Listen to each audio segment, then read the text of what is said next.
KBS 1라디오 저녁종합뉴스 아나운서 김윤지, 남현종이었습니다.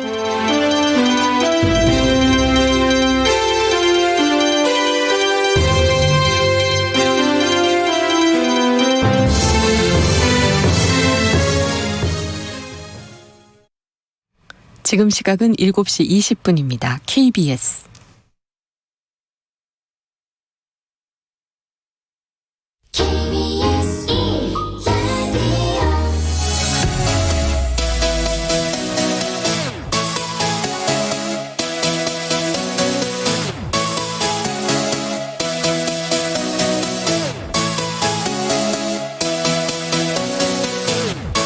KBS 열린 토론.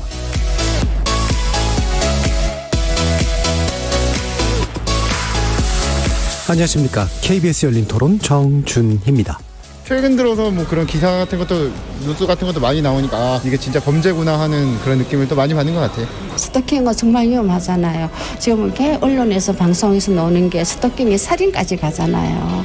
그러니까 이 스토킹은 우리나라에서 최대한 법을 만들어서 스토킹이라는 그 자체가 없어지지는 않겠지만 우리 뭐 남자든 여자든 누구든지 스토킹을 당하는 사람은 신변을 완전히 확실히 보장해주고 별로 달라진 게 없는 것 같고 스토킹에 의한 뭐 피해나 이런 것들은 계속 발생하고 있는 거 아닌가요? 뭐 처벌이 약하다고 생각이 되는지 뭐 범죄는 계속 일어나고 있어서 뭐 아직 계도도 많이 필요한 것 같고 온라인 스토킹이라는 거의 범위나 이런 것들을 특정하기 굉장히 쉽지는 않을 것 같고 당하는 사람이 느꼈을 때 그게 스토킹이거나 범죄라고 느꼈다 그러면 그거는 일정 부분 책임을 져야 된다 생각을 하거든요. 당하는 사람 입장에서는 법적인 처벌 규정이 없다고 해서 그거를 막을 수 없다는 거는 또 다른 피해자를 계속 양산할 수 있는 거기 때문에 사회적으로 막아줘야 된다고 생각합니다. 지금 스토킹 범죄가 굉장히 잔혹한 방법으로 또 표출되는 게 있잖아요. 그래서 그렇게 가지 않게끔 미연에 방지하고 차단하는 게 중요하기 때문에 극단적인 상황들이 벌어지지 않게끔 하는 것도 더 의미 있는 일이라고 생각이 되네요. 거리에서 만나본 시민들의 목소리 어떻게 들으셨습니까? 오늘 이야기할 주제는 스토킹 처벌법 제정 1년 무엇이 달라졌나입니다. 지난 21일 기준으로 스토킹 처벌법, 정확히는 스토킹 범죄의 처벌 등에 관한 법률이 제정된 지 1년, 시행 후로는 6개월이 지났습니다. 법안이 국회에 첫 발의된 게 1999년인데요. 그로부터 22년이 지나서야 제정될 수 있었던 이 법은 스토킹에 대한 국민들의 경각심을 높이고 관련 범죄 처벌을 가능하게 했다는 점에서 의미가 크다고 할 수 있죠. 다만 피해자 입장에서 더 실효성 있는 법 적용이 되기 위해서는 보완해야 할 부분도 적지 않다는 게 현장의 평가입니다. 예컨대 관련 전문가들은 폭력을 신체에 대한 침해로 여기는 사회에서 따라다니기, 접근하기 등으로 설명되는 스토킹을 증명하기가 쉽지 않은 데다가 막상 신고를 해도 스토킹에 대한 수사기관의 이해가 여전히 낮아서 보호 조치를 취하기까지 오랜 시간이 소요되고 있고 온라인상의 스토킹에 대해서는 처벌 조항조차 없어서 관련 보완 입법이 필요하다고 지적하고 있습니다. 잠시 후 세 분의 전문가와 함께 스토킹 처벌법 제정 이후 달라진 점 살펴보면서 구체적인 보완책까지 논의해보는 시간 갖도록 하겠습니다. KBS 열린 토론은 여러분이 주인공입니다. 문자로 참여하실 분은 샵 9730으로 의견 남겨주십시오. 단문은 50원, 장문은 100원의 정보 이용료가 붙습니다. KBS 모바일 콩 그리고 유튜브를 통해서는 무료로 참여하실 수 있고요. 이제 콩을 통해서도 보이는 라디오로 만나실 수 있습니다. 시민 논객 여러분의 뜨거운 참여 기다리겠습니다. KBS 열린 토론 지금부터 출발합니다. 살아있습니다. 토론이 살아있습니다. 살아있는 토론, KBS 열린 토론. 토론은 라디오가 진짜입니다. 진짜 토론, KBS 열린 토론. 오늘 토론 함께해 주실 세 분의 전문가 소개해드리겠습니다. 이수정 경기대 범죄심리학과 교수 나오셨습니다. 네, 안녕하십니까. 한국여성변호사의 인권이사이시죠. 서혜진 변호사 함께하셨습니다. 네, 안녕하세요. 송란희 한국여성의전화 상임대표 자리하셨습니다. 네, 안녕하세요. 자, 스토킹 처벌법 어려움 끝에 제정된 지 1년이 지났고요. 시행 후 6개월이 이제 지난 상태입니다. 뭐 이 내용에 대해서 저희도 한번 다룬 적은 있긴 합니다만 기본적으로 좀 어떤 내용이 이 법안에 담겨져 있었고 그 취지는 무엇이었는지 서혜진 변호사님께 정리 부탁드리겠습니다. 네, 이게 그간 이제 범죄로 제대로 처벌되지 못했던 스토킹 행위를 규율하는 법률입니다. 이 법률에 따르면 5가지 행위를 이제 스토킹 행위로 규정을 하고 있고, 이러한 5가지 스토킹 행위가 지속성이나 반복성을 띠게 될 때는 스토킹 범죄로 규정을 해서 기본적으로 징역 3년 이하 또는 3천만 원 이하의 벌금에 처하도록 하는 것을 주된 내용으로 하고 있습니다. 이 5가지 스토킹 행위가 어떤 것인지 한번 말씀을 드려볼게요. 일단 접근하거나 따라다니거나 진로를 막아서는 행위, 그리고 일상적으로 생활하는 장소나 또 그 부근에서 기다리거나 지켜보는 행위, 또 우편이나 전화, 팩스 이런 뭐 정보통신망을 이용해서 물건이나 글, 음향, 뭐 그림, 영상 등을 상대방에게 도달하게 하는 행위, 또는 직접적으로 어떤 또는 제3자를 통해서 물건 같은 것을 이제 상대방이 거주하고 있는 장소 등에 도달하게 하는 행위, 그리고 이제 물건 등을 이제 훼손하는 행위, 이런 것들을 스토킹 행위로 규정을 하고 있어요. 근데 이 법률에서 특이한 점은 스토킹 행위와 스토킹 범죄를 조금 구분하고 있다는 얘기, 그 개념인데, 이 스토킹 행위가 무조건 처벌되는 것이 아니라 앞서 말씀드렸다시피 이 스토킹 행위를 지속적으로 또는 반복적으로 했을 때 이제 범죄로 규정을 하는 거거든요.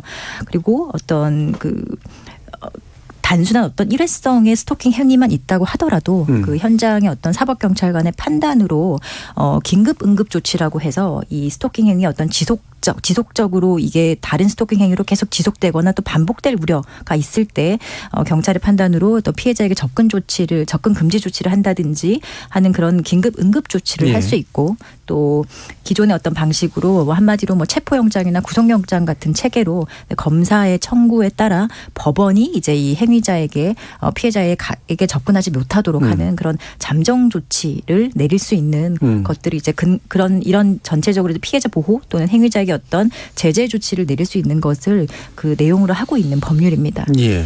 그러니까 우리가 일반적으로 스토킹 그러면 그냥 잠복하거나 따라다니는 것만 생각하는데, 이런 물건 같은 것들을 막 배달시킨다거나 주변에 있는 물건을 훼손시켜서 공포감을 이제 만들어내는 행위까지도 일단 스토킹 행위로 간주되고, 이게 반복적으로 됐을 경우에 범죄로 간주할 수 있는 상태로까지 넘어간다. 그리고 보완적으로 긴급 분리를 시킨다거나 아니면 접근 금지를 완전히 법원의 명령에 의해서 하도록 하는 그런 조치까지가 이제 전반적으로 구성된 내용인 것 같은데요.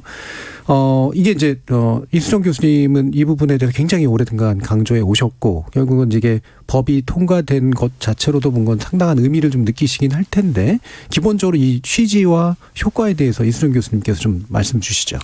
글쎄 뭐 어떻게 보면은 가장 그 기본적인 것이 입법이 됐다 이렇게 이제 보이고요.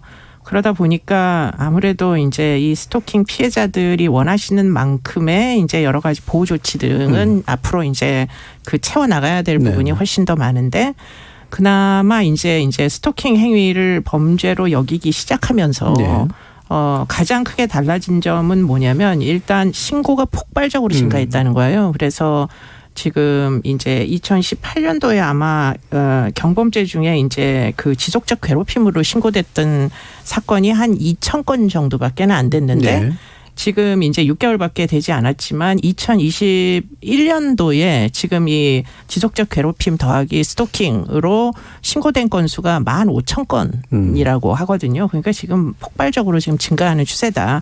지금까지 위험하지만 이것을 범죄라고 이제 인정받기가 어려워가지고 신고조차 못하시던 분들이 이제는 스토킹 범죄로 이제 신고를 하기 시작하셨다는 거고요.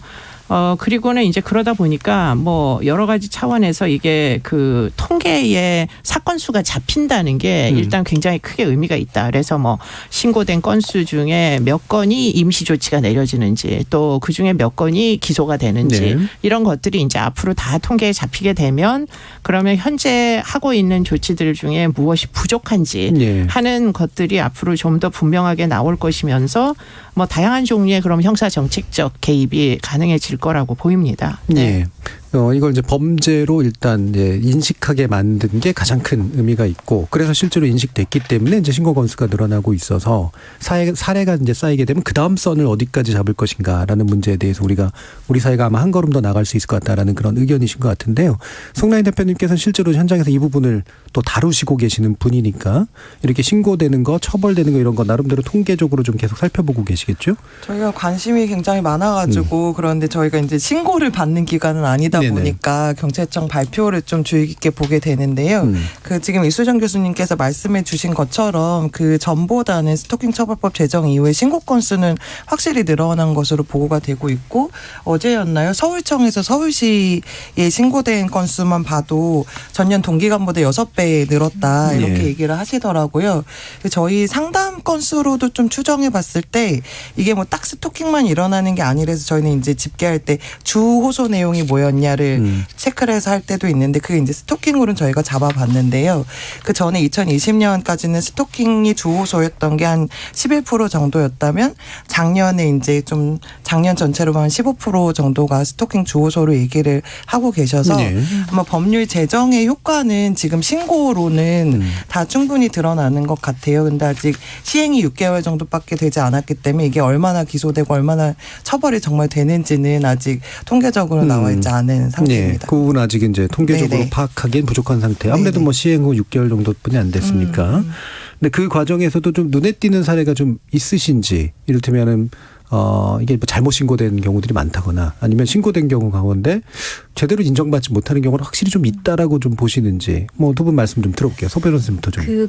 가장 이제 기본적으로 이 법률에 따라 어떤 피해자에 대한 보호 조치라든지 또는 행위자가 처벌되기 위해서는 스토킹 행위에 해당이 돼야 되거든요. 그렇죠. 근데 지금 대부분 이제 피해 보호에 이제 사각지대에 있는 피해자들은 어떤 피해자냐?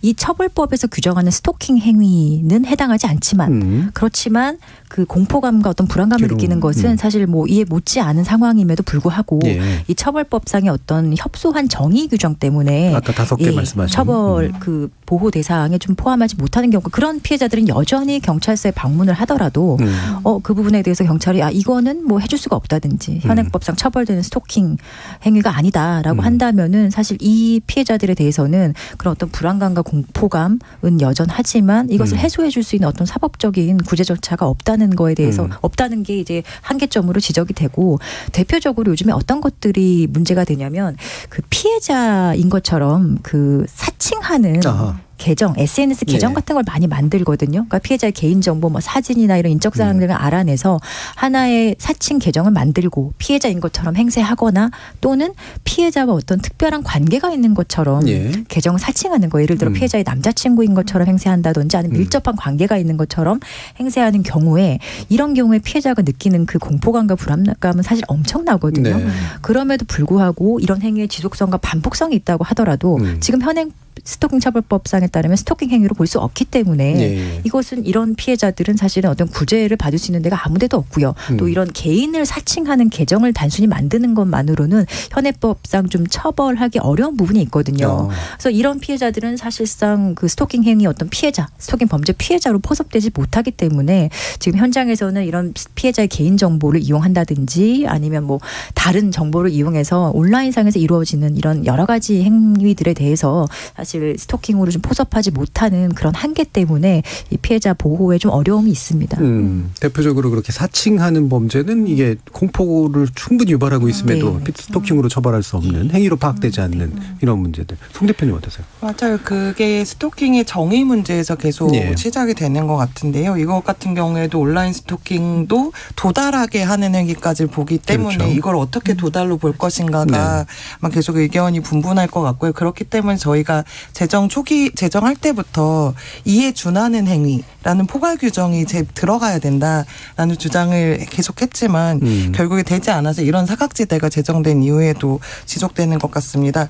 이것과 이제 비슷한 정의 규정뿐만 아니라 이제 법률상의 문제로서는 어떤 게 있냐면, 직계존속 고소할 수 있다는 특례 조항이 없어요, 스토킹에는. 근데 그거는 이제 스토킹에서 무슨 직계존속이 스토킹을 하겠어, 뭐 이런 상상력의 부재 때문에 그럴 수도 있는데, 사실은 가정폭력이나 이런 거 같은 경우에는 피해자가 자녀이고 뭐 아버지를 이제 떠나려고 할 때 계속 이제 스토킹하는 행위들이 있거든요. 네. 저희 쉼터에도 아버지 스토킹으로 입소하는 경우들도 있고요.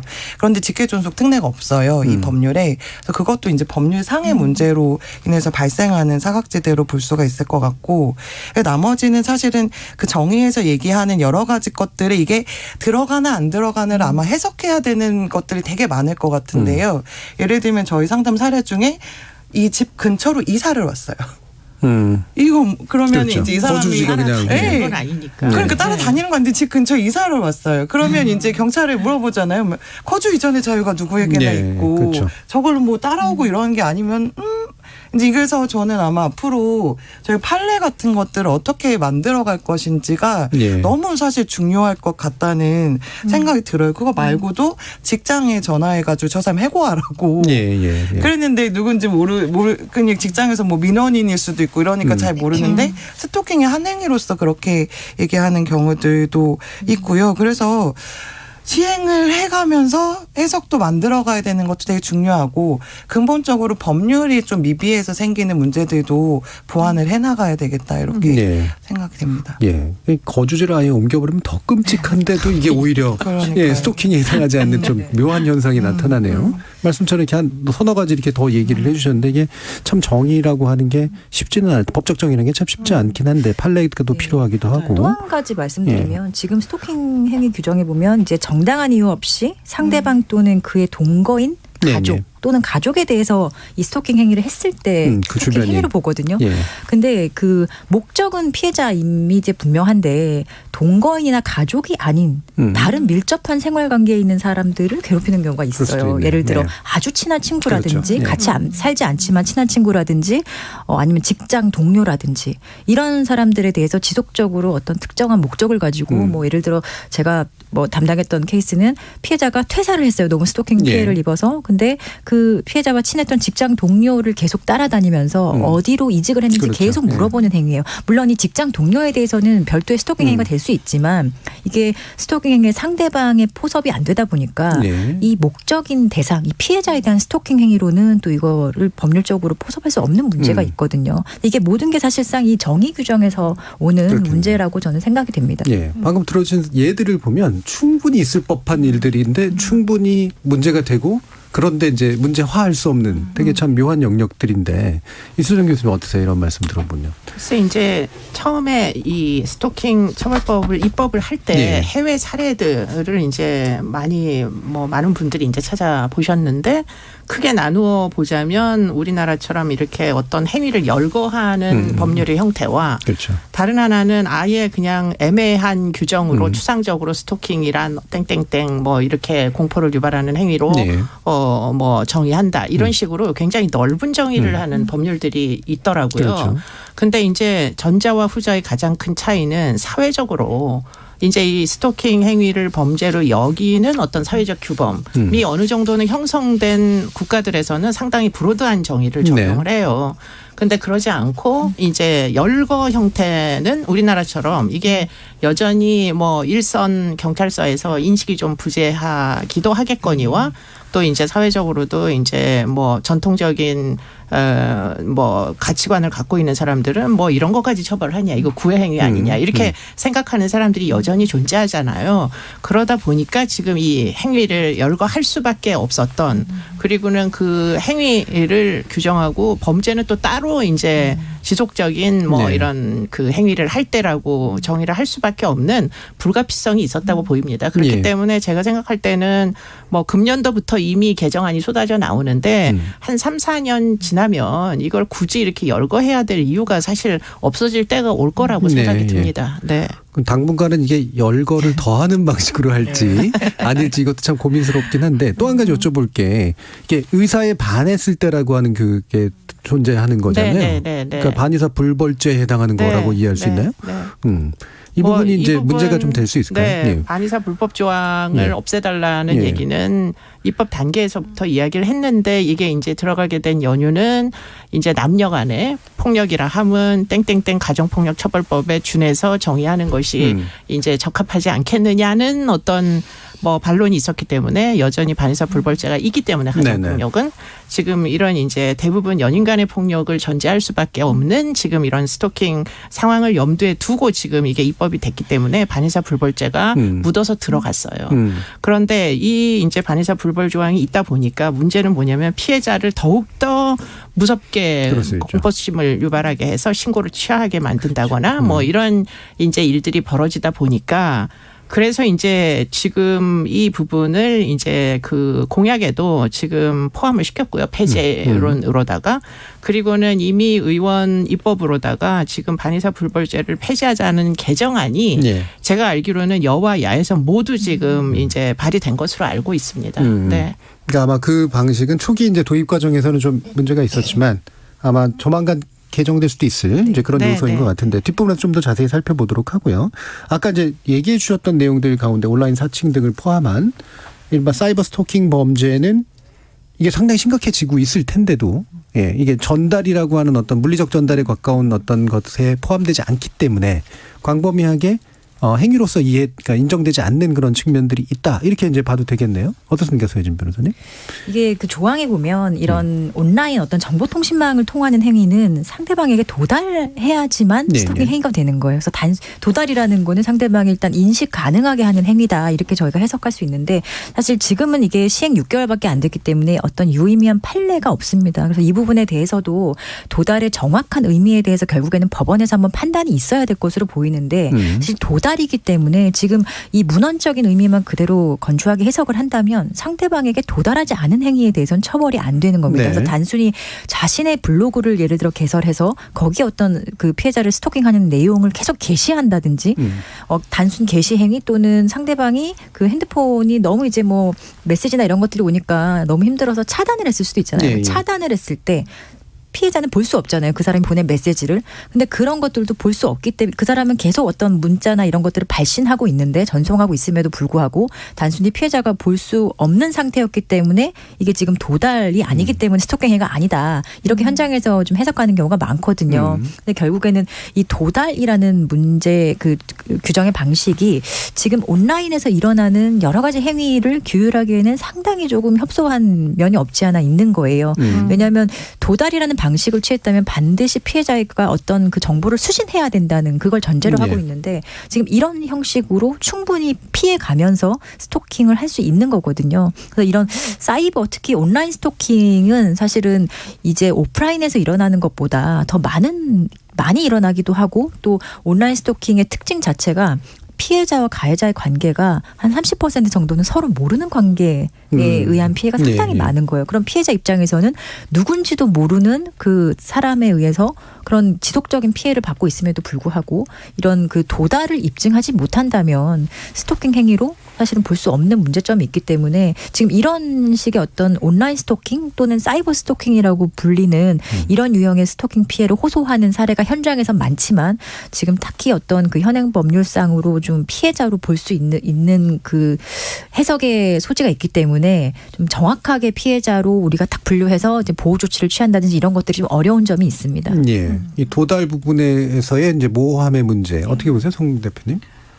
그렇죠. 그게 아까 말씀드린 것처럼 계속 정의 규정 때문에 생기는 문제인 것 같아요. 그래서 이거를 이 목적이라고 하는 것은 다른 뭐 물건을 갖다 주거나 이런 거랑 상관없이 목적은 동일한데 그 이제 기술상의 문제로 법의 기술상의 문제로 도달이라는 표현이 가버리니까 얘가 지금 해석의 여지나 이런 것도 굉장히 분분해지는 그런 것 같고 아마 이거는 케이스들이 쌓이면서 정리가 아마 되는 부분도 있을 것 같기는 해요. 그렇잖아요. 어떠세요? 근데 이제 그 지금 굉장히 중요한 그 지점들인데요. 그렇죠. 사실은 법률을 어떻게 적용하는지는 사실은 그 법률을 적용하는 경찰이나 아니면은 뭐 검찰이나 그쪽에 또 어떤 의사결정 이런 것들이 중요한데 지금 현재 스토킹에 대하여서는 시행한 지 얼마 안 되다 보니까 현장에서 굉장히 보수적으로 예, 조심성을 그렇죠. 갖고 적용하려고 하다 보니까 지금 포섭이 안 되는 게 너무 많아 보여요. 그러니까 이게 꼭 법률의 문제이기보다는 시행상에 이제 여러 가지 문제 제기를 또 다들 할 수 있기 때문에 그렇기 때문에 가장 그 조심성 있게 적용하려는 그런 그 어떤 분위기 이런 게 이제 결국 반영이 되는 거 아닌가 싶고요. 그리고는 또 한 가지 이제 사이버 스토킹과 연관해서는 이게 정말 사이버 범죄는 저희가 상상하는 범위를 훨씬 초월해서 일어나다 보니까 지금까지 듣도 보도 못한 이상한 형태의 이거를 스토킹이라고 여겨야 할지 기존에는 없었는데 이제 여러 가지 공간들에서 특이한 행위들이 피해자에게는 극도의 공포심을 차후에 이제 알고 보니 공포심을 유발하는 행위 이런 것들이 앞으로도 내내 나올 수 있기 때문에 이걸 그때마다 이거를 법률에다가 정의를 해서 집어넣는 게 적합할지 전 일단 그 부분이 특히 이제 사이버 범죄의 경우에는 좀 이거는 정의를 포괄적으로 하고 좀 피해자를 어떻게든 보호하는 방식으로 그 법률을 대응을 해야 되는 게 적합하다 이런 생각이 있습니다. 그래서 오프라인 스토킹하고 온라인 스토킹을 동등한 방식으로 취급하는 것 자체가 좀 어려움이 있고요. 아무래도. 그런 차원에서 보면 사이버 스토킹의 또 한 가지 이제 법적으로 조금 더 세세하게 접근을 해야 되는 지점들은 플랫폼들이에요. 사실은 플랫폼에서 이제 어디까지를 수사 협조에 응하도록 할 거냐 하는 부분도 사실은 이제 좀 규명이 돼야 될 필요가 있거든요. 그렇기 때문에 이런 부분에서 사이버 범죄 전반에 걸쳐서 조금 더 디테일하게 또는 디테일한 것뿐만 아니라 포괄적으로 피해자 보호를 할 수 있게 이렇게 지원하는 게 맞는 것 같습니다. 네. 말씀처럼 이제 열거주의나 정의를 더하는 방식 또는 무작정 확장하는 방식이 썩 잘 이제 안 먹힐 가능성도 굉장히 높아 보이는데요. 신유형들도 지속적으로 등장을 할 테고. 그럼 이제 정의 규정을 어떻게 할 것인가의 문제에서 물론 좀 더 두고 보고 판례도 쌓아야 되긴 합니다만 제가 살짝 궁금한 건 결국은 이제 경찰이 이 부분을 수사해서 법 적용이 필요한 부분이다라고 행위로 인지하고 만약에 더 심각하다 싶으면 범죄로서 이제 넘겨야 되는 거잖아요. 근데 그 단계에서 이제 피해자는 굉장히 이건 두려움을 느끼고 있는데 보수적으로 해석해가지고 이건 해당이 안 돼요라고 했을 때 이거를 더 이렇게 추가적으로 이렇게 구제할 방법 같은 건 없는 겁니까? 어떻습니까? 지금 상태로는 없다고 봐요. 지금 가정폭력처벌법 같은 경우에는 보호법 같은 경우는 피해자 보호명령이라는 제도가 있거든요. 그래서 그거는 사법기관, 경찰이 이거를 응급조치를 안 해준다고 하더라도 피해자가 스스로가 나를 보호를 해달라. 그래서 접근금지 같은 명령 법원에 청구할 수 있는 제도인데요. 지금 스토킹에는 지금 보호법이 오늘 국무회의 통과했다고 얘기를 하는데 거긴 그런 게 들어가 있지 않거든요. 그러니까 스스로 어떤 사법적으로 날 보호해달라고 요청할 수 있는 피해자의 권리 같은 게 지금 부재하다. 이 법 같은 경우에는. 지금 그렇습니다. 서혜진 변호사님. 지금 그래도 경찰의 스토킹 대응 매뉴얼 같은 거를 보면 조금 더 적극적으로 대응하는 것처럼 일단은 매뉴얼이 만들어져 있기는 합니다. 그리고 일단 신고가 들어오는 거 그 자체가 의사에 반하는 어떤 피해가 있기 때문에 무조건 적극적으로 대응하라 이렇게 되어 있지만 사실 그렇게 되어 있어도 법률적으로 이게 스토킹 행위가 아니라면 경찰이 해줄 수 있는 게 사실 없거든요. 근데 이거는 기존에 우리가 스토킹 처벌법이 이미 없을 때 단순히 경범죄 처벌법이 있을 때거나 아니면 2012년 이전에 아무런 조항이 없을 때 그런 식으로 이제 경찰서의 피해자들이 너무 고통을 느껴서 갔을 때 경찰이 아무것도 해줄 수 있는 게 없다. 또는 다른 폭행을 당한 게 있느냐. 협박을 당한 게 있느냐. 그런 범죄 피해가 있을 때 다시 오라라는 안내를 받잖아요. 근데 그런 안내를 받게 되면 피해자들이 이제 엄청난 무력감에 빠지는 거죠. 근데 지금도 마찬가지로 스토킹 행위가 아니라고 한다면 경찰 입장에서는 무언가 해줄 수 있는 그 근거가 없기 때문에 아무것도 해줄 수 없고 피해자들은 아무것도 해줄 수 없다는 얘기를 듣고 돌아가야 하는 것이고 또 하나 또 이게 지속적이고 반복적이어야지 범죄로 본다고 제가 말씀드렸잖아요. 이 법률에 따르면. 그래서 한 번 정도 있었다 한다면 피해자들 입장에서는 이것을 범죄로 좀 처벌하고 싶고 이 사람이 처벌되는 모습을 보고 싶어도 2번, 3번은 좀 기다려야 하는 그런 모순적인 상황이 좀 발생을 하는 거죠. 그래서 기존에 다른 범죄 이전에 스토킹 처벌법이 없었을 때는 우리가 어떤 일련의 행위를 구성하는 그 과정 속에 개별 행위가 범죄가 된다면 네네. 예를 들어 뭐 주거 침입으로 처벌한다든지 협박으로 처벌한다든지 이런 식으로 해결을 해왔잖아요. 근데 그런 상황을 또 이제 기다리라라는 안내만 듣는다면 사실 피해자들 입장에서는 이 법률이 있다고 들었는데 이게 왜 나의 피해에 대해서는 적용되지 않을까 이런 불신을 사실 일으킬 수밖에 없다고 생각을 해요. 예. 어떤 면에서 상당히 아이러니한 면도 좀 있네요. 이게 이제 법이 만들어지고 난 다음에 범죄로 구성되기 위해서는 똑같은 공포를 다시 한번 기다렸다가 최소한 2번 이상 있어야 하는 거죠. 예. 그래서 지금 이게 경찰청 통계가 자세히 좀 나왔으면 좋겠는데 제가 그 올해 2월에 나온 통계랑 지금 오늘 어제 그제 경찰청에서 발표한 통계나 이런 것들을 보면 신고 초기의 건수는 쭉 올라가는 것 같은데 그 이후로 좀 떨어지는 것 같거든요. 예. 그게 저는 이 법이 있다 그래서 신고 그리고 저희 피해자들 보면 이 법 시행되기 기다려가지고 신고하신 분들도 계세요. 그런데 실제로 신고했더니 내가 원하는 만큼 보호 조치 못 받는다 이런 것들이 실망감으로 연결이 되는 것 같고 그래서 너무 걱정되는 거죠. 시행 초기에 잘 처리한 사례들이 많이 홍보가 되고 이래야 되는데 지금 벌써 몇 달 안 됐는데 줄고 있다. 이 법 큰일 났네. 걱정 좀 됩니다. 경찰에서 낸 통계 보면 2022년 1월 31일까지는 한두 달까지는 이게 급격히 신고 건수가 네. 증가했다고 하거든요. 뭐 그 1,845건을 뭐 입건한 것 같은데 그 이후에는 이 증가 추세가 좀 감소하고 있다라고 경찰에서도 파악을 하고 있는 거예요. 그렇다면 시행 직후에는 뭔가 될 것 같아서 막 피해자들이 신고를 했지만 어떤 그런 또 다른 그 안 되는 경험을 하고서는 또 기존의 스토킹 처벌법 없었을 시절하고 별 다른 게 없다라고 느끼고 신고를 많이 안 하는 방식으로 이미 피해자들이 학습하고 있는 걸 수도 있다고 생각을 해요. 이런 것도 이게 정확한 통계가 사실 좀 아직은 없는 상황인데 무엇 때문에 뭐 신고율이 늘었고 줄었고 그리고 왜 그 예를 들어 처벌이 안 된 사례는 왜 처벌이 안 됐는지 이런 거에 대해서 좀 명확한 그 통계도 좀 저희가 필요한 것 같아요. 그래야지 좀 더 얘기를 할 수 있을 것 같습니다. 예.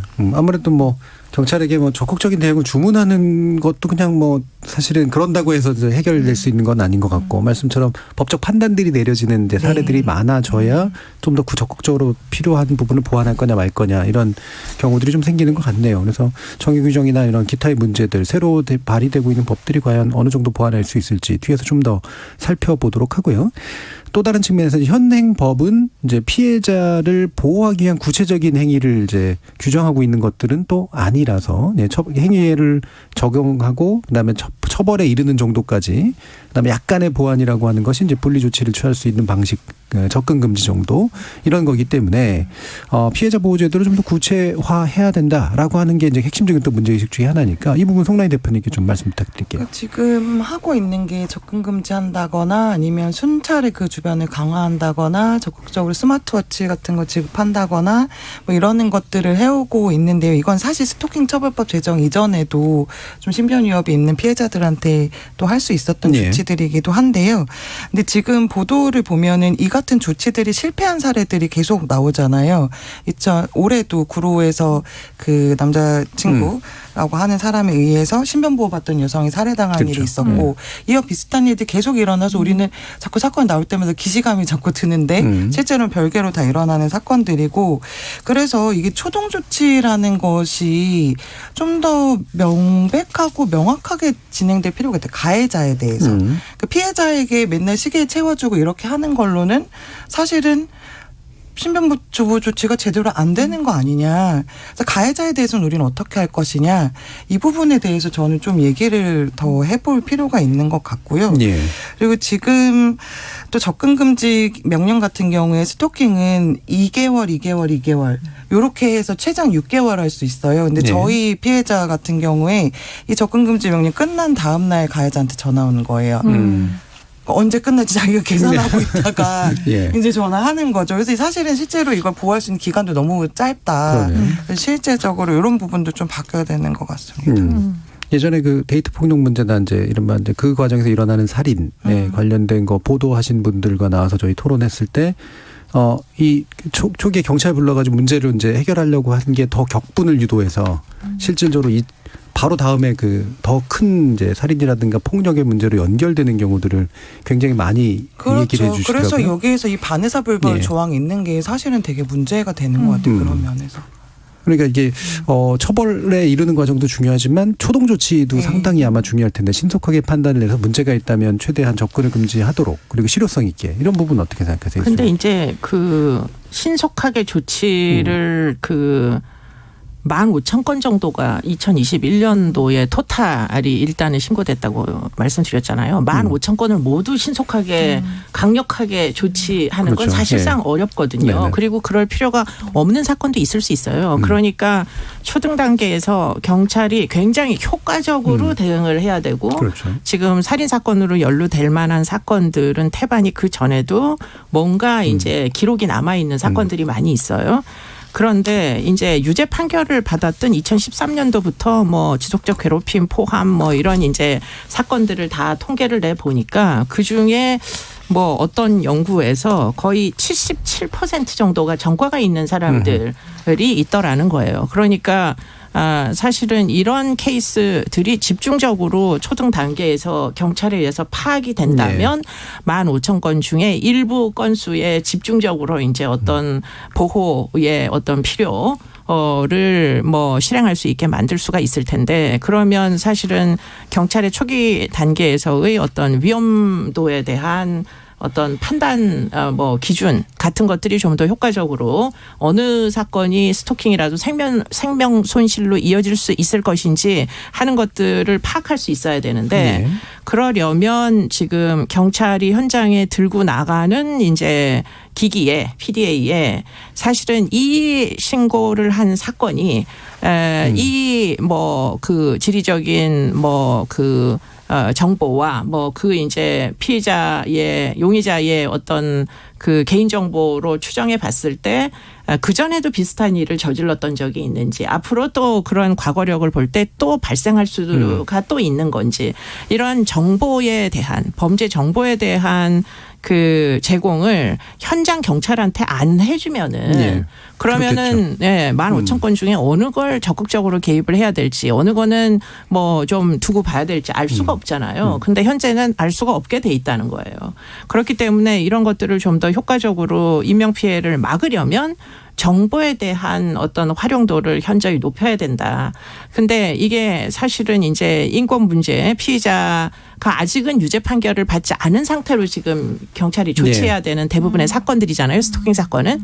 그러니까 인권의 논쟁이 있으나 그러나 사실은 생명 손실이 있을 가능성이 높은 사건에 대해서는 사실은 지금 그렇게 인권 이야기만 이제 뭐 계속 주장하고 있는 건 적절하지 않다. 왜냐하면 이미 스토킹 살인으로 지난해만 해도 뭐 거의 10건 이상이 지금 스토킹 기간이 꽤 긴데도 아무 조치 안 하고 있다가 또는 심지어 신고까지 됐던 사안인데 내버려 뒀다가 본인이나 가족들이 사망하는 사건들이 있었잖아요. 그러니까 이런 부분을 이제 뭐 사실은 그 조치를 할 수 있게 만들어야 된다. 그러기 위해서는 일단 국민의 공감대가 우선적으로 필요하고 새로운 정부가 들어서면 이 범죄자의 기록에 대해서 좀 더 현실적으로 경찰에서 많이 활용할 수 있게 조금 더 완화된 어떤 뭐 인권 보호 기준 이런 것들을 적용해야 될 거다 이런 생각이 좀 듭니다. 예, 어떠세요, 변호사님? 그 피해자에게 사실 스마트워치를 착용하게 하고 다니고 그게 뭐 잘 그런 스마트워치가 뭐 충분하고 뭐 보도에서도 보셨다시피 스마트워치를 착용하고 있음에도 불구하고 살인을 당하는 사건이 이미 저희가 여러 차례 경험을 했거든요. 근데 최소한 우리가 모든 피해자를 보호할 수 없다 그래도 그렇게 스마트워치까지 지급한 신변 보호 조치가 취해지고 있는 피해자들의 강력범죄 피해는 막아야 될 아주 막중한 의무가 있거든요. 근데 지금의 시스템으로는 사실 피해자의 그런 극단적인 피해 사례를 막을 수 없다고 생각을 해요. 그리고 예를 들어 이제는 행위자의 어떤 방행위라든지 그런 행위자의 피해자에 대한 접근을 우리가 더 강력하게 제재하는 시스템을 생각을 해야 되는 거예요. 지금 우리가 인권의 문제는 사실상 그게 국가의 어떤 형벌권의 대상인 그 뭐 피의자나 피고인에 대한 인권에 우리가 너무 많이 지금 전 경도되어 있다고 생각하는데 이런 것들은 피해자가 있는 사건이잖아요. 피해자의 인권에 대해서는 사실 너무 우리가 그 논의의 영역에서 참 많이 배제가 되어 왔던 역사가 있거든요. 근데 이제는 이 인권이 무엇인지에 대해서 좀 생각을 좀 전 달리 해야 된다고 생각을 하고 또 예를 들어 미국 같은 경우에는 이미 20개 주 이상에서 그 가정폭력 행위자에게 그 접근 금지 명령을 하면서 GPS를 부착하면서 이 사람이 어디로 가는지 이런 걸 체크할 수 있게 하는 그런 것들을 시행을 하고 있거든요. 그리고 뭐 예를 들어 보석을 하는 석방하는 조건으로 내가 이 GPS 부착을 뭐 수용한다든지 이런 방식으로 행위자 관리 체계로 많이 이제 변화하고 있기 때문에 지금 우리의 방식을 계속 고수한다면 저는 이거는 이렇게 계속 죽고 더 큰 피해를 당하고 이런 피해자들을 저는 막을 수 없을 거라고 생각을 합니다. 지금의 시스템으로는 경찰이 24시간 내내 감시할 수 없잖아요. 피해자든 가해자든 행위자든 모두 감시할 수 없는 시스템이라면 이제는 조금 더 효율적으로 행위자를 관리하는 방식을 좀 고민해야 될 필요가 있을 것 같습니다. 예. 사실 이게 인권의식 되게 중요한 부분이고 인권의식이 높아서 생기는 문제면 모르겠는데 사실 약간은 이제 방기하거나 무책임성이 좀 들어가서 생기는 문제들도 좀 있는 것 같아요. 아무래도 보수적인 접근을 해야 되는 상황들이 있으니까. 자, 그런 문제들 뒤에서 어떻게 보완할 것인가 좀 더 자세히 알아보도록 하고요. 일단은 지금까지 들어온 청취자 문자 좀 들어보고 가도록 하겠습니다. 정희진 문자 캐스터. 네, 지금까지 청취자 여러분이 보내주신 문자들 소개합니다. 김덕명님. 스토킹의 유형은 단순하지만 피해자는 심각한 심적 불안감을 느끼고 사회생활에 막대한 지장을 입게 됩니다. 사례 범주화가 꼭 필요해 보입니다. 0809님. 10번 찍어 안 넘어가는 나무 없다면서 상대방 의사와 상관없이 무조건 쫓아다니는 스토킹을 연애 감정으로 여기던 사회 분위기에 경종을 주었다는 점에서 스토킹 처벌법 제정에 의미가 있다고 여겨집니다. 0798님. 큰 한 걸음을 뗐으니 앞으로 촘촘히 채워갔으면 좋겠네요. 9803님. 가해자에 대한 처벌도 중요하지만 피해자가 입은 상처를 회복하는 부분에 대해서도 신경을 써주었으면 합니다. 정신적 트라우마도 그렇고 단절된 관계를 회복하는 부분에 있어서도 제도적인 도움이 필요해 보입니다. 호야 001님. 관심 있게 듣고 있습니다.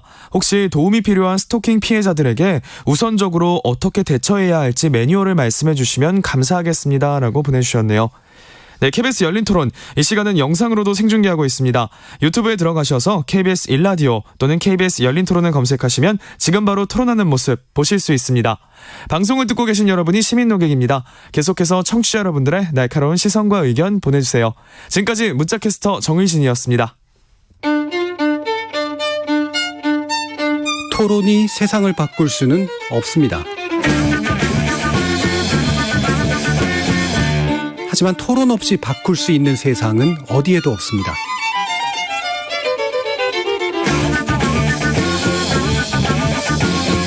세상의 선한 변화를 갈망하는 당신. 정답이 아니라 질문의 힘을 믿는 당신.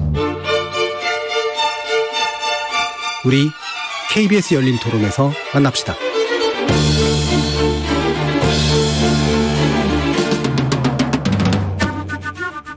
KBS 열린 토론 스토킹 처벌법 제정 1년 무엇이 바뀌었는지를 놓고 한국 여성 변호사의 인권이사이신 서혜진 변호사, 송란희 한국 여성의 전화 상임대표, 이수정 경기대 범죄심리학과 교수 이렇게 세 분의 전문가와 함께 하고 있습니다.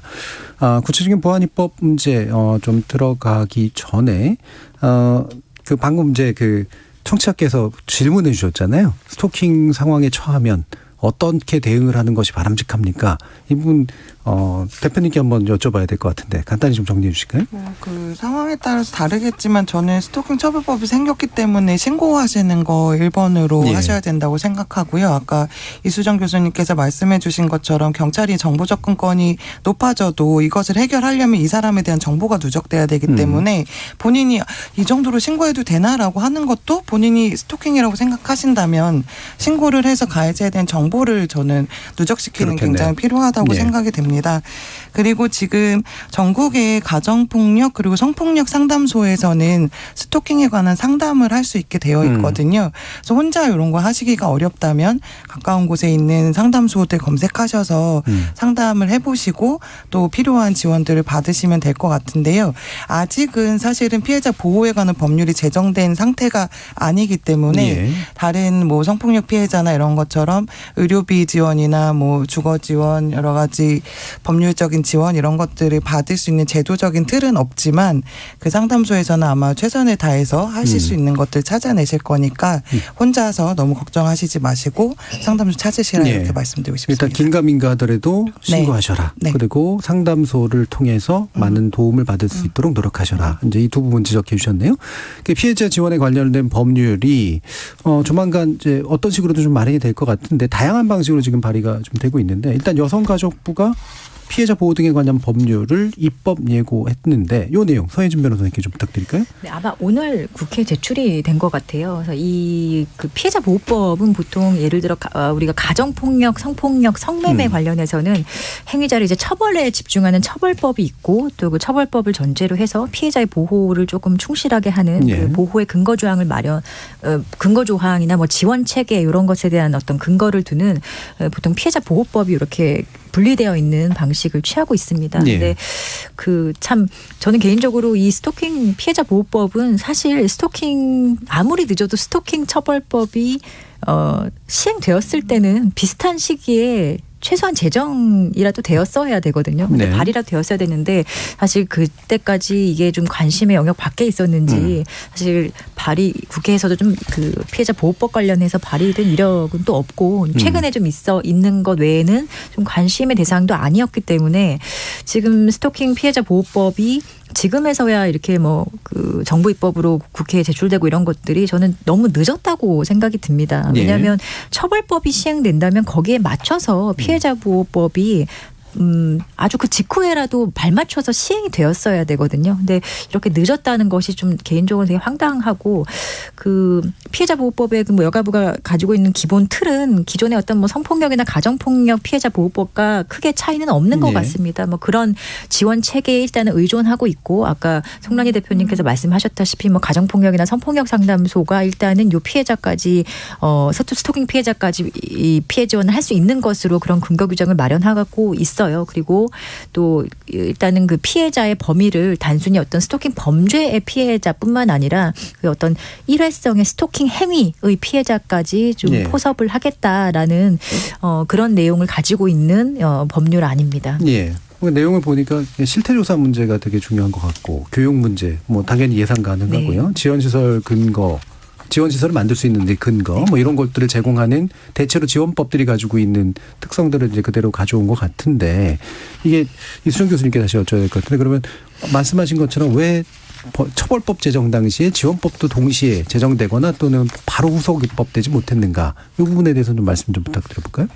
글쎄요, 이게 지금 변호사님 말씀하신 것처럼 그때 이제 처벌법과 함께 피해자 보호가 실질적으로 이루어질 수 있도록 입법이 됐었으면은 그럼 아까 말씀하신 대로 처음에는 막 열화를 갖고 이제 신고를 하시다가 지금 약간 이 실망감이 이제 따라오고 있다라는 이 현상을 막을 수 있었을 텐데 근데 이제 피해자 보호 법률이 그때 이제 입법이 안 됐던 사유는 제 생각에는 이거는 완전히 제 생각입니다만 그 당시에 입법을 하면서도 굉장히 좀 긴가민가 했던 것 같아요. 저항 같은 것도 있었겠죠. 그렇죠. 스토킹이 범죄, 스토킹까지 범죄라고 해야 되냐. 그리고는 이제 여전히 굉장히 많은 분들이 그 당시에 이제 구애 행위를 처벌하는 게 이게 지금 이 시점에 필요한 일이냐. 그런 종류의 이제 어떤 좀 생각들이 있었기 때문에 이 피해자 지원에 관한 법률까지를 함께 이제 입법을 못했던 것 같고요. 그러나 이제 이 스토킹 처벌법이 입법이 됨으로 해가지고 지금 작년도 한 해 동안 사실은 여러 가지 이제 스토킹 살인 사건들이 보도가 굉장히 많이 됐잖아요. 근데 그 사건들을 곰곰이 생각해 보면 과거 같으면 스토킹 살인이라고 안 했을 법한 사건들이에요. 그런데 이제 스토킹이라는 개념이 범죄로 여겨지면서 이제는 스토킹 살인이다. 이렇게 이제 이야기를 하기 때문에 이제 와서는 이 피해자 보호가 그래서 얼마나 절실하게 필요한지를 반론을 제기하는 사람이 이제 더 이상 없을 것이다. 이런 생각이 듭니다. 그래서 지금 제가 오늘 아까 한번 살펴봤더니 의미가 나름대로 있는 게 지금 스토킹 처벌법에서는 일단 여러 번 이제 피해를 당해야만 이제 가해자를 처벌할 수 있는 거잖아요. 네. 반복적인 괴롭힘을 해야. 그런데 피해자 보호법에서는 1회만 이제 스토킹으로 신고가 돼도 그 피해자는 일단 보호를 받을 수가 있어요. 그러니까 일단 보호를 받을 수 있다면 뭐 예를 들자면 쉼터 같은 데 가서 피신할 수 있다면 그렇다면 아마 신고를 또 더 열심히 하시지 않을까 그런 생각도 가져봅니다. 예, 일단 뭐 처벌까지는 당장 못 이른다고 하더라도 일단 그렇습니다. 보호의 대상이 될 수 있으니까. 그러면 이게 이제 지금 여가부가 입법 예고를 했고 이건 이제 정부 입법 형식이고요. 더불어민주당의 정춘숙 의원은 유사한 내용을 가지고 있는 법률안을 이제 의원 입법 형식으로 발의를 했는데 내용이 어느 정도 중첩되는지 또 차이가 좀 있는지 이 부분도 좀 짚어봐야 될 것 같아요. 송라인 대표님께 좀 부탁드릴까요? 네, 기본적으로 뭐 이 법률의 틀과 피해자 지원하는 내용들은 크게 다른 점은 없어 보이고요. 예. 특별히 다른 점이라고 하면 이제 피해자가 이거 상담을 받거나 뭐 재판에 가거나 이럴 때 사용자가 유급휴가 줄 수 있도록 한 부분 이런 거는 좀 차이가 났고요.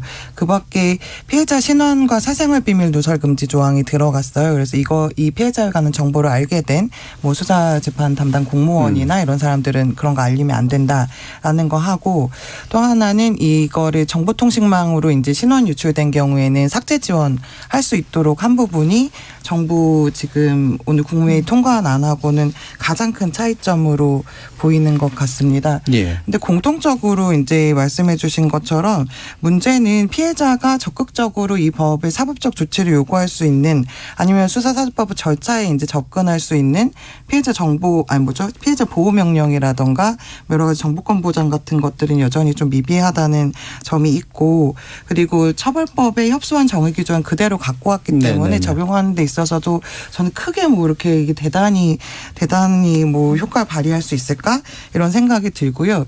이 법에 의하면 이제 관련자들 교육시키게 되어 있는데요. 그 교육 대상이 피해자 지원시설 종사자들만 교육하게 되어 있거든요. 근데 우리가 지금 시행돼서 현장에서 이제 일어나는 여러 가지 혼란들을 봤을 때는 수사사법기관 종사자들도 당연히 교육이 필요할 텐데 상당 기관에 있는 사람들만 이제 교육시키게 되어 있는 부분이 좀 의아한 부분이고 그다음에 그 경찰이 출동했을 때 조사 거부하고 이러는 사람들이 있잖아요. 근데 그게 원래 작년 11월 입법예고안에서는 벌칙 규정에 들어가 있었는데 지금 과태료 규정으로 좀 완화가 됐거든요. 그래서 이건 또 무슨 일인가. 둘 다 근데 법률이 그렇게 되어 있더라고요. 예. 그래서 초동 조치가 되게 중요한데 스토킹은 초동 조치를 강화할 수 있는 장치들이 생각만큼 계속적으로 보완되거나 이러지가 않는구나. 그래서 좀 의아하다고 생각을 하고 있어요. 왜 그럴까? 네. 이 의아함 뭐 같이 얘기해 주셔도 좋고 특히 이제 그 새 정부 같은 경우에는 여가부 문제나 이 부분에서는 약간 논란이 있었지만 확실하게 범죄에 대해서는 대처하겠다. 그래서 스토킹, 데이트 폭력 그다음에 성폭력 가해자 처벌 이 부분에서 강력한 처벌 의지를 밝혔고 또 피해자 보호 강화 의지도 이제 밝혔습니다. 그래서 이 새 정부가 이제 들어서면서 또한 이 부분에 대해서 추가적인 뭔가를 할지 아니면 다른 궤를 또 보일 수도 있을지 이 부분에서는 이수정 교수님 어떻게 보고 계시나요? 일단은 지금 여러 가지 공약들이 포함되어 있기 때문에 지금 반의사 불벌 조항을 폐지하는 것부터 이미 이제 국민의힘 의원들 의원 입법과 함께 지금 이제 시작이 됐다 이렇게 보이고요. 네. 그래서 아마도 지금 여러 가지 이제 가정폭력 처벌법 안에 이제 그 혼인 관계에 있지 않는 연인들도 피해자 지원을 할 수 있게 보호할 수 있게 이렇게 이제 포괄적으로 넓히겠다 이런 그 공약도 있었던 걸로 기억이 나고요. 그리고는 이제 그 외에도 피해자 지원 시스템을 통합해가지고 한 번에 원스톱으로 피해자들이 이제 본인들의 니즈를 해결할 수 있게 이렇게 이제 어떻게 보면 DB화를 해가지고 아무래도 이제 여러 가지 인터넷을 활용을 해가지고 그런 것들을 원스톱으로 편리하게 재판 정보까지 다 열람할 수 있도록 본인 피해자와 관련된 이제 사건에 대한 그렇게 만들겠다라는 공약이 있었던 걸로 기억합니다. 그렇기 때문에 지금 아마도 이제 여가부와 법무부가 별개의 형태로 피해자 지원을 하던 시스템을 아마 통합을 하기에 이르지 않을까 하는 것들을 일단은 기대해 보고요. 뭐 그런 차원에서 지금 피해자 보호법 이번에 입법이 되면 아마 지자체의 예산으로 뭐 전국의 피해자 지원 시설들이 1366을 기준으로 해가지고 굉장히 많이 탄생할 걸로 이제 추정이 돼서 일단 그런 정보들이 결국 피해자가 신고를 하면 신고 당시부터 피해자에게 제공될 수 있도록 네네. 시스템을 구축하는 것이 지금 목표인 것으로 알고 있습니다. 예. 되게 다양한 또 지금까지 논의된 거 외에도 이제 여러 가지 언급들이 좀 있었는데 지금 아델라님께서 스토킹 피해자들의 외상 후 스트레스 장애가 생각보다 심각합니다. 정신적 치료도 좀 보완해 주셨으면 좋겠습니다라는 그런 말씀도 주셨는데요. 이렇게 피해자들을 위한 보호 조치나 또는 지원 조치가 필요한 영역들은 굉장히 좀 많을 것 같은데 2차 가해 문제까지 또 포함해서요. 송나희 대표님이 어떤 부분들을 좀 아까도 일부 지적은 좀 해주시긴 했습니다만 이렇게 좀 보완이 더 됐으면 좋겠다라는 영역이 있으실까요? 네, 그 피해자가 이걸로 인해서 겪는 여러 가지 문제들은 정말 여러 가지가 있는데요. 하나는 이제 이 사건이 여전히 뭐 구애행위를 거절한 것으로 보는 사람들의 인식 때문에 예. 이 피해자의 잘못으로 이제 돌리는 그런 비난 같은 거를 기본적으로 그런 문제가 있을 수가 있고요. 그거 말고 그러다 보니까 이제 이것 때문에 이사를 한다거나 이직한다거나 이런 식의 반복이라고 한다면 금전적 손해도 있지만 사실상 네트워크나 자기 커리어의 문제 이런 것들도 있을 수가 있고요. 그다음에 이사 같은 경우에는 저는 이제 공인중개 비용, 이사 비용 이런 거 이 범죄 때문에 추가적으로 드는 비용들이거든요. 그래서 이런 경제적인 사실은 어려움까지도 있다. 근데 기본적으로는 이 스토킹을 경미하게 여기는 사고들이 많다 보니까 이런 걸로 내가 신고를 해도 되나. 그 증거가 부족하다고 내가 내쳐지지는 않을까. 그러니까 그리고 지속적 반복적이라고 해야 된다는데 도대체 이거는 몇 번 정도가 올 때까지 기다려서 해야 되나 이런 것들을 사실 굉장히 망설이시면서 접근 자체가 좀 더 딜레이되고 있다라는 게 어려움인 것 같아요. 수사기관의 접근이 좀 늦어지고 있다 이게 어려움이고 그다음에 지금 얘기해 주신 것처럼 어떤 정신적인 트라우마나 이런 것들에 대해서는 지속적인 지원과 뭐 치료 이런 것들이 필요한데 지금은 아직 의료비 지원 이나 뭐 이런 것들이 되지 않고 있거든요. 그 법률이 제정된 보호법이 제정된 이후에 그리고 예산 확보 이런 것들이 필요할 텐데요. 그런 게 없다면은 사실 혼자 자기 비용으로 치료비를 내야 되는 그런 상황이죠. 예. 굉장히 좀 구체적인 영역에서 사실은 필요한 지원들인데 이게 요구해도 되나 아마 어떤가에 다른 사실 영역들이 굉장히 많이 있겠죠. 요구해도 잘 지원을 안 해주는 경우도 실제로 많아요. 예. 그러니까 좀 요구를 오히려 하고 지원을 못 받는 경우가 저는 더 많은 것 같아요. 그렇겠죠. 지원의 절차도 까다롭고 특히나 우리가 이게 물리적으로 어디가 다치고 막 상해를 입고 이런 그 피해를 더 큰 피해로 지금 보고 어떤 정신적인 스트레스나 트라우마에 대해서는 그런 것보다는 눈에 보이지 않기 때문에 조금 더 어떤 그 범죄 피해의 어떤 직접적인 피해로 보는 그런 인식이 좀 부족하거든요. 그래서 뭐 지금 뭐 트라우마 치유 센터도 있고 뭐 검찰에서 하는 그 스마일 센터 이런 것들도 사실 그런 피해자들이 다 지원해주는 역할을 하는데 사실 그 모든 범죄 피해자가 다 그런 지원을 받지 못하고 있고 사실 충실한 지원이 되느냐고 묻는다면 저는 전혀 아닌 것 같습니다. 그래서 예산의 문제도 있지만 인식의 전환도 되게 중요한 거라고 생각합니다. 하긴 따져보면 비단 이 범죄 영역뿐만이 아니라 대부분의 범죄 영역에서 피해자들에 대한 보호나 지원이 상당히 굉장히 부실하고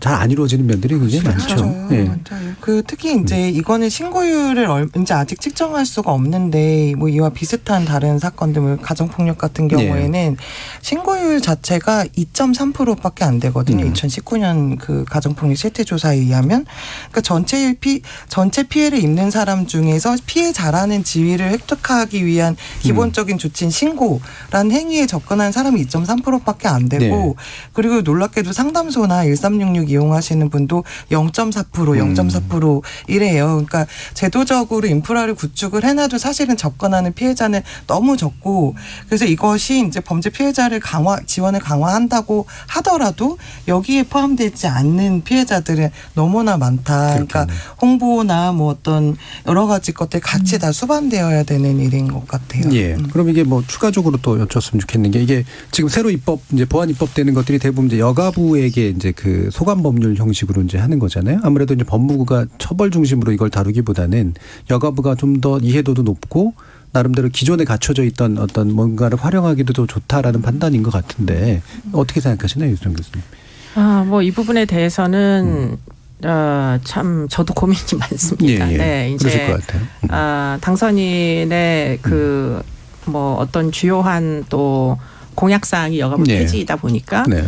그래서 저도 이제 여가부의 뭐 권익 증진국과 뭐 이리저리 이제 얘기를 나눠볼 기회들이 많이 있어서 권익 증진국의 기능을 모두 법무부로 옮겨서 피해자 지원 어떤 부서를 새로이 설치하는 게 지금 만일 이제 여가부가 폐지된다면 예, 예. 뭐 절실해 보이고 그렇게 되면 제가 뭐 한편으로는 또 좀 기대를 해볼 수도 있다는 생각이 드는 게 예산의 상당 부분이 사실은 벌금 예산이거든요. 네. 그러다 보니까 예산을 이제 주도할 수 있는 위치에 있는 부서는 사실 법무부예요. 그렇겠네요. 그러니까 법무부의 의사결정에 따르면 예컨대 7%의 벌금 예산으로 지원하던 일을 뭐 한 15% 정도까지 늘리겠다. 우리가 피해자 지원을 한번 실제로 해보니까 너무 예산이 부족하다. 이런 통찰이 결국은 법무부에 의해서 법무부 부서 산하기관에 있는 뭐 어떤 부서를 지원하기 위한 예산의 확보 이런 것들이 있다면 훨씬 더 원활하게 예. 원스톱으로 그야말로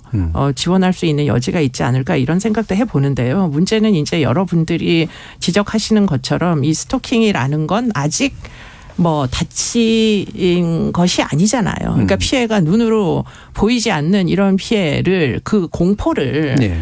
과연 이제 그 여성들이 일반적으로 느끼는 공포에 대하여 여성이 아닌 사람들이 그러면 어느 정도까지 민감하게 공감할 거냐 이런 것들이 이제 숙제로 남는 거예요. 법무부는 아무래도 이제 여성 인력들이 상대적으로 더 적기 때문에 네.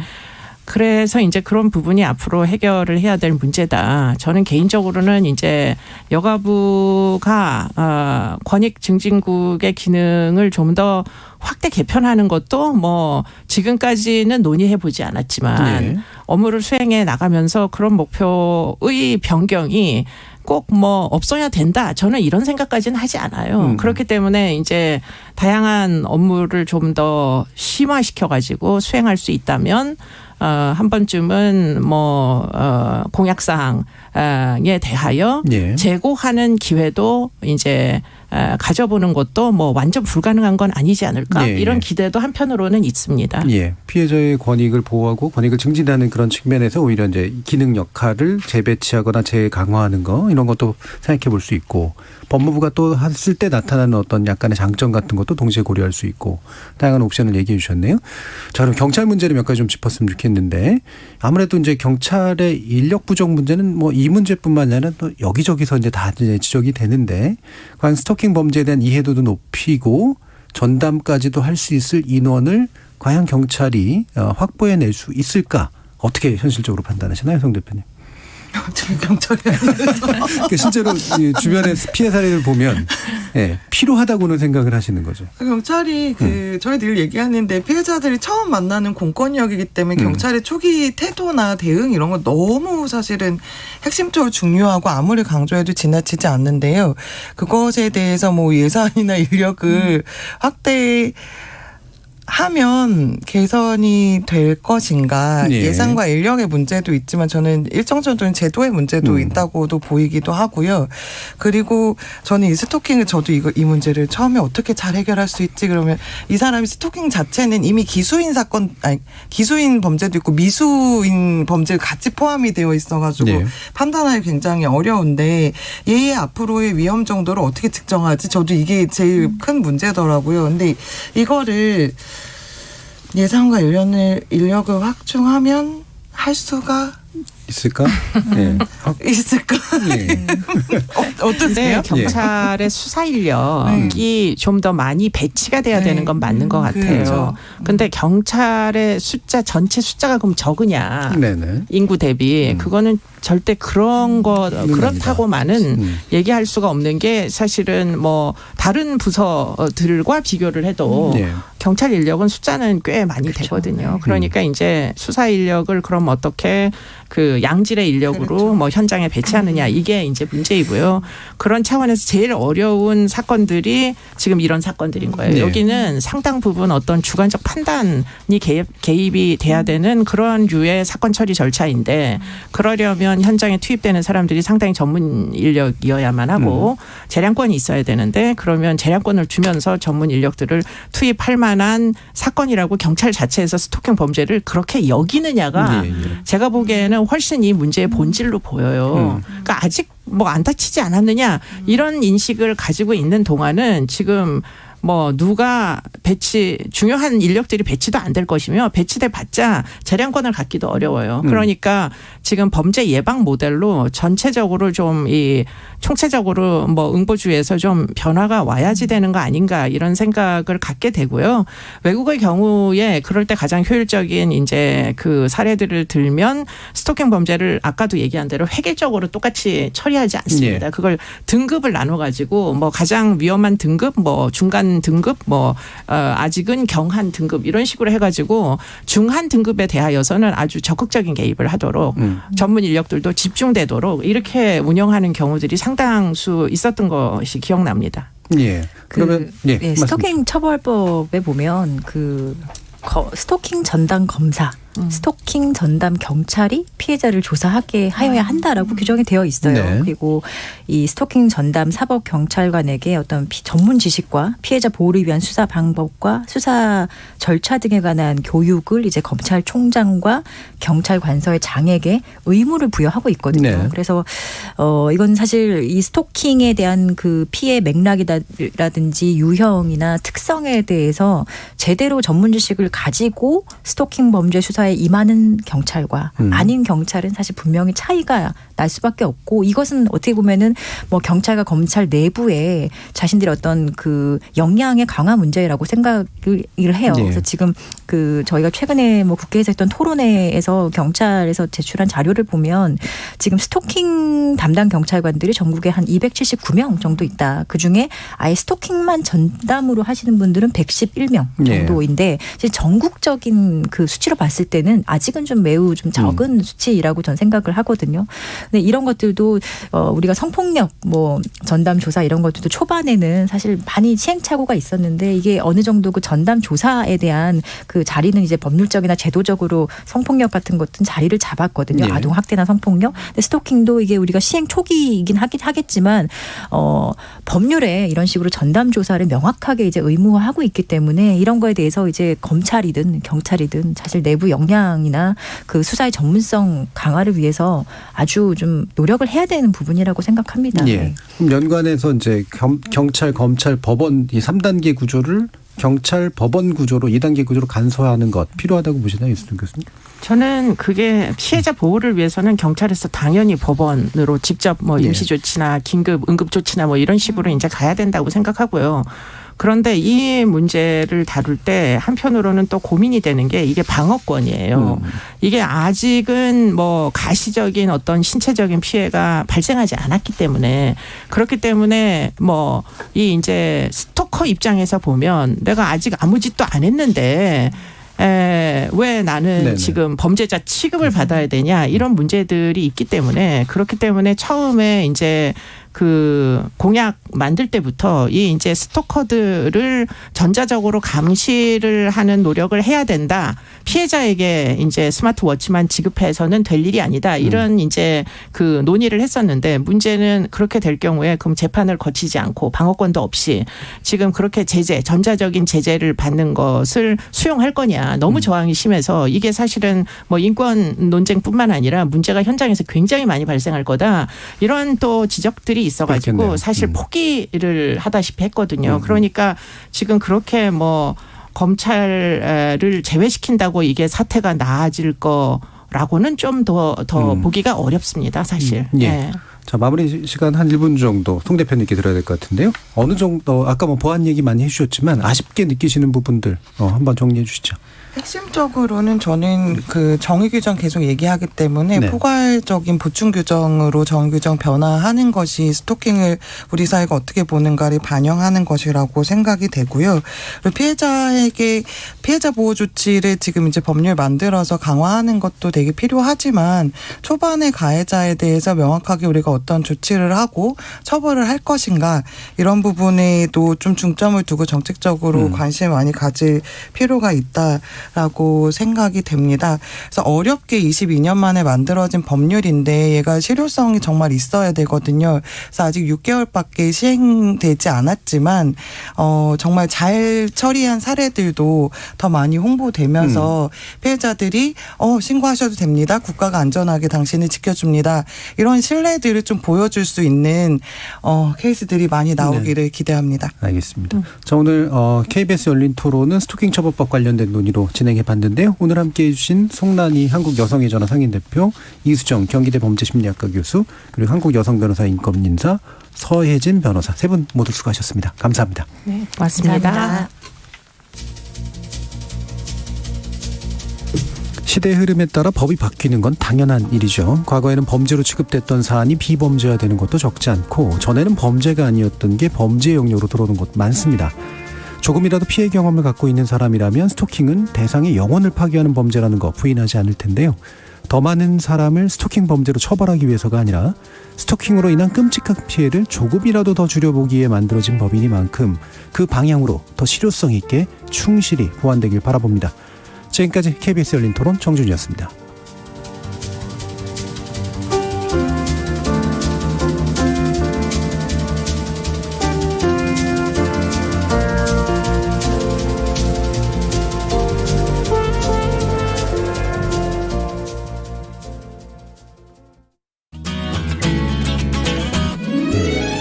코로나19로 인해 시행되었던 사회적 거리 두기가 전면 해제됐습니다. 사적 모임은 인원 제한